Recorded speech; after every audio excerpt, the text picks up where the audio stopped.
Assalamualaikum warahmatullahi wabarakatuh. Perkenalkan, kami tadi kelompok 10 dengan anggota Agnes Yuguna dengan BP 1830403001, Dila Mawar Putri dengan BP 1830403021, Gilang Nenggala dengan BP 1830403036. Pada materi ini, kami akan membahas mengenai laporan audit. Dengan pokok pembahasannya, A. Bentuk laporan audit, B. Opini audit, jenis opini audit dan kriteria opini, C. Salah saji, kekeliruan dan ketidakberesan, D. Materialitas dan tingkat materialitas, E. Hubungan tingkat materialitas dengan opini audit, F. Penerbitan laporan audit, dan yang terakhir latihan menentukan opini. Baiklah, materi pertama mengenai A. Bentuk laporan audit. 1. Laporan audit bentuk baku. Laporan audit bentuk baku memuat pendapat wajar tanpa pengecualian yang mengandung arti bahwa laporan keuangan menyajikan secara wajar dalam hal ini yang material, posisi keuangan, hasil usaha, dan arus kas suatu satuan usaha sesuai dengan prinsip akuntansi yang berlaku umum. Laporan ini dirancang untuk memisahkan jelas antara tanggung jawab manajemen dengan auditor. Kedua, laporan audit standar. Laporan standar merupakan laporan yang paling umum diterbitkan dan berisi pendapat wajar tanpa pengecualian yang menetapkan semua asersi manajemen atas pengendalian internal wajar dalam material. Kesimpulan ini dapat diterapkan apabila auditor telah memeriksa tidak ada kelemahan material dalam pengendalian internal atas laporan keuangan. Yang ketiga, laporan audit keuangan. Audit laporan keuangan adalah jenis audit yang sering dilakukan oleh auditor independen karena dapat meningkatkan kepercayaan bagi pemakai laporan keuangan yang dihasilkan perusahaan. Auditor melakukan audit ini atas permintaan akan jasa pengauditan oleh para pengguna laporan keuangan. B. Opini audit, jenis opini dan kriteria opini. 1. Opini audit. Opini audit adalah pernyataan dari auditor terhadap kewajaran laporan keuangan dari entitas yang sudah diaudit. Kewajaran ini menyangkut materialitas, posisi keuangan, serta arus kas. Kedua, jenis opini audit. 1. Pendapat wajar tanpa pengecualian. Kriteria pendapat wajar tanpa pengecualian antara lain: 1. Laporan keuangan lengkap. Kedua, 3. Standar umum telah dipenuhi. Ketiga, bukti yang cukup telah diakumulasi untuk menyimpulkan bahwa 3 standar lapangan telah dipatuhi. Keempat, laporan keuangan telah disajikan sesuai dengan GAAP. Yang terakhir, tidak ada keadaan yang memungkinkan auditor untuk menambahkan paragraf penjelas. Kedua, opini wajar tanpa pengecualian dengan paragraf penjelas. Keadaan tertentu mungkin mengharuskan auditor menambahkan satu paragraf penjelas dalam laporan auditnya. Auditor menyampaikan pendapatnya jika 1. Kurang konsistennya satu entitas dalam menerapkan GAAP. Yang kedua, keraguan besar akan konsep going concern. Yang ketiga, auditor ingin menekankan suatu hal. Yang ketiga, pendapat wajar dengan pengecualian. Pendapat wajar dengan pengecualian menyatakan bahwa laporan keuangan menyajikan secara wajar dalam semua hal yang material, posisi keuangan, hasil usaha, dan arus kas entitas tertentu sesuai dengan prinsip akuntansi yang berlaku umum di Indonesia, kecuali untuk dampak hal-hal yang berhubungan dengan yang dikecualikan. Keempat, pendapat tidak wajar. Pendapat tidak wajar menyatakan bahwa laporan keuangan tidak menyajikan secara wajar posisi keuangan, hasil usaha, dan arus kas entitas tertentu sesuai dengan prinsip akuntansi yang berlaku umum di Indonesia. Kelima, pernyataan tidak memberikan pendapat. Pernyataan tidak memberikan pendapat menyatakan bahwa auditor tidak menyatakan pendapat atas laporan keuangan. Opini ini dikeluarkan ketika auditor tidak puas akan seluruh laporan keuangan yang disajikan. Yang ketiga, kriteria audit. Kriteria audit adalah standar, ukuran, dan praktik terbaik yang seharusnya dilakukan atau dihasilkan oleh entitas yang diaudit. Auditor dapat menggunakan 2 pendekatan untuk menetapkan kriteria, yaitu kriteria proses dan kriteria hasil. Penetapan kriteria proses dan kriteria hasil dikaitkan dengan tujuan audit sebagai berikut. Yang pertama, pada audit kinerja. Kriteria proses berkaitan dengan cara kerja dan sumber daya yang seharusnya digunakan dalam proses pekerjaan. Yang kedua, pada audit keuangan. Kriteria proses berkaitan dengan standar, cara kerja, dan penggunaan sumber daya untuk menghasilkan sumber daya informasi yang benar dalam rangka pengambilan keputusan.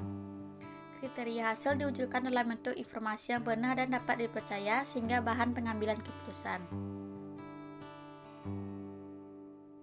Yang ketiga, pada audit kepatuhan. Kriteria proses berkaitan dengan cara penggunaan sumber daya yang dapat menjamin terpenuhinya ketaatan atas kriteria hasil.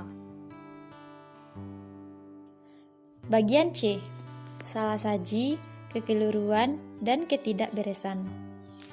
Kekeliruan atau errors yaitu salah saji yang tidak disengaja dalam laporan keuangan. Contohnya, mengalihkan harga dengan kuantitas pada faktur penjualan dan mengabaikan bahan mentah lama dalam menentukan lokom untuk persediaan. Ketidakberesan atau irregularities yaitu salah saji yang disengaja dalam laporan keuangan.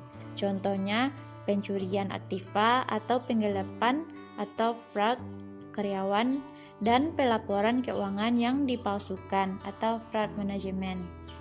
Standar Auditing Seksi 316 atau IAI 1994 mengharuskan auditor mendesain auditnya untuk memberikan keyakinan memadai dalam mendeteksi adanya kekeliruan dan ketidakberesan material yang terdapat pada laporan keuangan. Satu hal penting yang harus dilakukan auditor adalah melakukan review terhadap karakteristik klien yang kemungkinan dapat meningkatkan risiko salah saji material. 3 contoh karakteristik klien yang dapat dijadikan tanda-tanda terhadap kemungkinan adanya kekeliruan dan ketidakberesan adalah: yang pertama, keputusan operasi dan pembelanjaan manajemen didominasi oleh satu orang. Yang kedua, organisasi didesentralisasi tanpa adanya pemantauan yang memadai. Yang ketiga, adanya masalah-masalah akuntansi yang sulit dan diperdebatkan. Bagian D. Materialitas dan tingkat materialitas. Materialitas atau FESB adalah besarnya suatu penghilangan atau salah saji informasi akuntansi yang dipandang dari keadaan-keadaan yang melingkupinya. Memungkinkan pertimbangan yang dilakukan oleh orang yang mengandalkan pada informasi menjadi berubah atau dipengaruhi oleh penghilangan atau salah saji tersebut. Materialitas menunjukkan seberapa besar salah saji dapat diterima oleh auditor agar pemakai laporan keuangan tidak terpengaruh oleh salah saji tersebut. Tingkat materialitas digunakan untuk menentukan jenis pendapatan. Yang pertama, nilainya tidak material. Yang kedua, nilainya material tetapi tidak mempengaruhi keseluruhan penyajian laporan keuangan. Yang ketiga, nilainya sangat material sehingga kewajaran seluruh laporan keuangan dipertanyakan. Bagian E, hubungan tingkat materialitas dengan opini audit. Pada kolom tingkat materialitas, bagian tidak material, keputusan biasanya tidak berpengaruh. Jenis pendapat wajarnya tanpa pengecualian. Bagian material, keputusan biasanya terpengaruh jika informasi yang dimaksud penting terhadap keputusan yang diambil. Laporan keuangan keseluruhan dianggap disajikan secara wajar. Jenis pendapat wajar dengan pengecualian. Bagian sangat material, sebagian besar dari seluruh keputusan yang didasarkan pada laporan keuangan sangat terpengaruh. Jenis pendapat, pernyataan tidak memberikan pendapat atau tidak wajar. Poin F. Penerbitan laporan audit.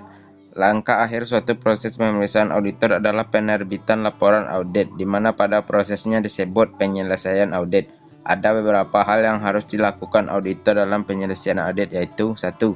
Penilaian terhadap adanya kewajiban-kewajiban bersyarat atau contingent liabilities. 2.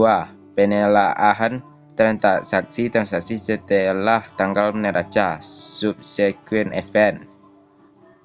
3. Penemuan kemudian fakta-fakta yang terdapat pada tanggal laporan audit. 4. Pengiktisaran dan menarik kesimpulan-kesimpulan. 5. Penilaian pengungkapan laporan keuangan. 6. Informasi biaya pengganti yang tidak diaudit. 7.